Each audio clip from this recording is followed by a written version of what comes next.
Dr. Jaishankar, Professor Tomiko, distinguished guests, ladies and gentlemen, it's a pleasure to be here.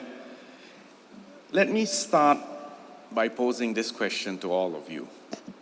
If you go back 2,000 years, where were the major economies of the world? And the answer is, if you go back 2,000 years, there was already Rome. Rome was a significant and major empire in its own right.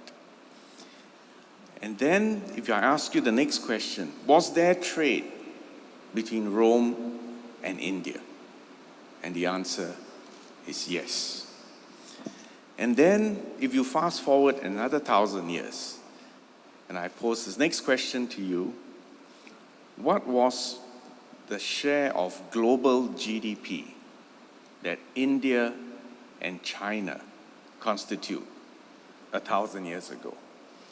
And the answer is that these two ancient civilizations constituted about half the global GDP. Now, move forward another 5 centuries. If you go to the late 15th century, the age of discovery was occurring in Europe. The Renaissance, the discovery or rediscovery of science, and in particular, the incipient beginnings of the technological revolution, meant that per capita GDP in Europe was at least double that in India and in China. And the Europeans back then already knew about the wealth of India.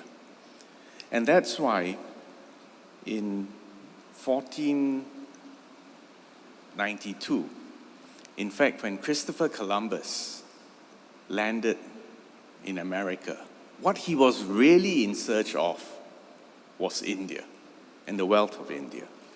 And in 1497 to 1499, Vasco da Gama, the Portuguese explorer, circumnavigated the Horn of Africa, reached India. I think he reached Calicut, which is a port city in Kerala. And then began the European colonization of India. One question which I would also leave with you then is, why and how did this happen? And my hypothesis is that it was because the Industrial Revolution began in Europe and they amassed enormous technological, economic, and ultimately military power. And that was the fuel for colonization. And then we've had the last few centuries as we know it. The reason why I've taken this extended jaunt through history is because I wanted to leave a few points on the table. One, India has always been an ancient and wealthy component of global GDP. Second, trade has always been a part of that. Third, do not underestimate the importance of industrial revolutions and the disruption that has on the distribution of power and its long-term impact on us. Fast forward to today. I believe we are on the cusp of another industrial revolution.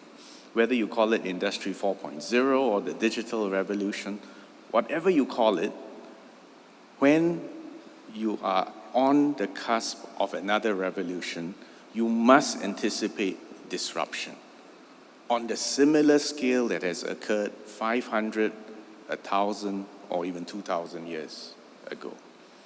Therefore, that sets the context of how we view the world, how we assess the trends that are unfolding, and how to maximize the opportunities. I don't have time to explore all those implications, but I wanted to leave these thoughts on the table for you to consider. If I was now to zoom down, specifically to the dynamics between India and Singapore, let me share a few thoughts. The history of Singapore as a trading port can never be separated from the importance of trade between India and China. It is no accident that Singapore, which is 1 degree, 15 minutes north of the equator, at the tip of the Eurasian landmass, at the Straits of Malacca, at the fulcrum between the northeast monsoon and the southwest monsoon, was always part of trade between India and China. And then with the advent of the Industrial Revolution and the arrival of the Europeans, we became part of ultimately not just an Indo-Pacific port, but indeed across to the Pacific and to the Atlantic. Now, what this means is that Singapore has always sought to integrate India into the regional architecture. That's why, as Dr. Jaishankar mentioned, Singapore was a key advocate for the inclusion of India into the East Asian Summit. We have always believed that India belongs to this part of the world. We have always viewed India to be an essential and invaluable partner, and this partnership is defined by a common strategic outlook and a shared commitment to maintaining a multilateral rules-based order. On the defense front, let me share a factoid which many of you in this room may not be aware of. India is the only country with which Singapore has bilateral agreements across all three services, the Army, the Air Force, and the Navy. And as maritime nations, our navies have been exercising together annually for the past 26 years. Together with Thailand, we will be holding a trilateral naval exercise in the Andaman Sea in late September. So this has been another lesser known fact, the strength of our defense relations. Let me move quickly to the economic front. And why are we such strong believers in the economic potential of India and its importance to Singapore's own prospects? Let me give you a few grounds for optimism. First, the economic growth of India that we are witnessing is ground up. Yes, of course, the government has a master plan. Yes, of course, the Indian government, especially since 1991, opened up the economy. But the truth is, this is ground up. Indian companies have arisen. Some people say despite the license Raj, they have survived, they have thrived under sometimes difficult and challenging circumstances. If you look at our trade figures, the bilateral trade between India and Singapore currently stands at US $18.7 billion. Another interesting factoid, if I was to ask you, who is India's largest foreign investor at this point in time? The answer, that may be surprising to some of you, is that Singapore is India's largest foreign investor at $16.2 billion US dollars. And I want to add, because I know there are regulators in this room, that almost all that money is from Singaporean and Singapore-based companies. This is not round-tripping. I'll give you another example of what I think is a successful joint project.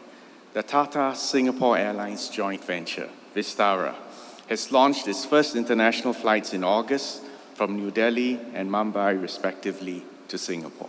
And we hope to see more of such connectivity, especially in the air. We welcomed 1.44 million Indian visitors in 2018.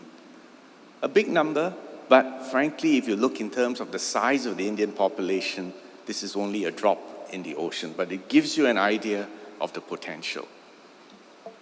The second reason for optimism is that a lot of the growth which we are witnessing in India is really about the digital space. Both India and Singapore have embraced the digital economy in a big way. And we believe that our collaboration in this space will be a pathfinder for others in the region. For instance, RuPay can already be used in Singapore. In fact, Prime Minister Modi launched it during his last visit here. And both of us, Singapore and India, are working to expand this network so that we can benefit more visitors, tourists, and businessmen in Singapore and in India and beyond. The dream is to make cross-border digital payments real-time, seamless, and at the lowest possible transaction costs. This will benefit hundreds of thousands, millions of workers, expatriate workers, business people, and tourists as trade flows between our regions expand exponentially. Now, this is not just about opportunities for businessmen. Think about the Indian foreign worker anywhere in the globe, just trying to send money back to his mother. I think that worker deserves to have the most seamless, most pain-free, and the lowest transaction cost system in order to send his money, hard-earned money, back to the mother. Similarly, think about the small business owner, the entrepreneur, the hawker, the artisan. For him or her to be able to access a global market and to be paid in the most cost-effective way possible. This is really about democratizing economic opportunities across the spectrum for everyone. So we're very glad that the Monetary Authority of Singapore and the Indian Department of Economic Affairs has a joint working group on fintech. And you know that Singapore now hosts one of the largest fintech festivals in the world. And within that, you will know that the Indian participation, the Indian booth, is the largest within that. All this is reason for optimism. Third reason for optimism is about young people. Would you believe that 30% of the India's population today is below the age of 14? If that's not enough, 62% of India's population is today aged 15 to 59. This means there is an incredible demographic dividend available to India over the next 5 decades. And this is a unique pole advantage that India has compared to any other major economy in the decades to come. Now, a demographic dividend needs to be harvested. Whether or not this will be harvested will depend upon successful reform within India to educate young people, to democratize opportunities, to reform and open up the economy, and to connect the Indian economy to the rest of the world. But assuming all this is achieved, can you imagine the tsunami of opportunities that will come the way of the Indian youth and their links to the rest of the world? And that's why it's also important that you will notice in the booths today, we have a more than proportionate representation from young people. Another of Prime Minister Modi's brainchild was to bring together our youth from tertiary institutions from both India and Singapore, and he suggested having a 36-hour hackathon. And Singapore and Indian students have formed combined teams. They've already started discussions to find solutions to quality education, good health and well-being, affordable and clean energy. Again, imagine the power of the innovation, the passion and the energy of young people solving these fundamental challenges of the future. So, I've given you the reasons for optimism. The next question is, well, what are we going to do about it? Prime Minister Modi announced the goal of India becoming a US $5 trillion economy by 2024, 5 years from now. In effect, he's asking for a doubling of India's GDP. It is a significant challenge. India is also targeting to invest 1 trillion rupees. I think that's about 13.9 billion US dollars over the next 5 years in urban infrastructure and solutions. This is critical because we all know that India is projected to rapidly urbanize over the next few years. Cities are projected to double from 42 to 68 cities. The urban population will increase from 200 million to 340 million, all the way to 540 million. And ultimately, in the next decade or so, I think about 40% of India's population will live in cities. This is a huge opportunity for businesses in this sector. And we believe Singapore, a tiny city-state, which is welcoming and familiar to Indian businesses, tourists, and visitors, we believe we are a natural partner as India urbanizes, and our expertise in urban development planning and infrastructure finance will be salient to India. Prime Minister Modi has also listed water conservation as a priority during his recent Independence Day address on the 15th of August. No one understands the sanctity and how to make of water and how to make every drop count as much as Singapore. And here again, in our own small way, but significant way, we believe our experience in water will be relevant to India. We believe Singapore remains the ideal base and gateway for Indian companies as India expands outwards. I'm glad that there are more than 8,000 Indian companies already in Singapore. They are the largest foreign contingent here and span diverse clusters from IT services, education, logistics, and manufacturing. We believe Singapore can help these Indian companies expand your supply chains and to access markets in the young and growing ASEAN region. We can collaborate with your government agencies and your companies to pilot digital platforms that will facilitate ease of doing business. We have the diverse population, and we have the support structures to help you develop, trial, adapt digital solutions, both in ASEAN and India. And therefore, I wanted to conclude that historically, India is in a sense returning to its original trajectory. And so is China. And this is the story of our lifetime. For Singapore, at the nexus between India and China, and also having those links to America and Europe, if we succeed in constructing a multilateral rules-based system with economic integration, free trade, investments in infrastructure and urbanization, investments in the software of the brains of our young people.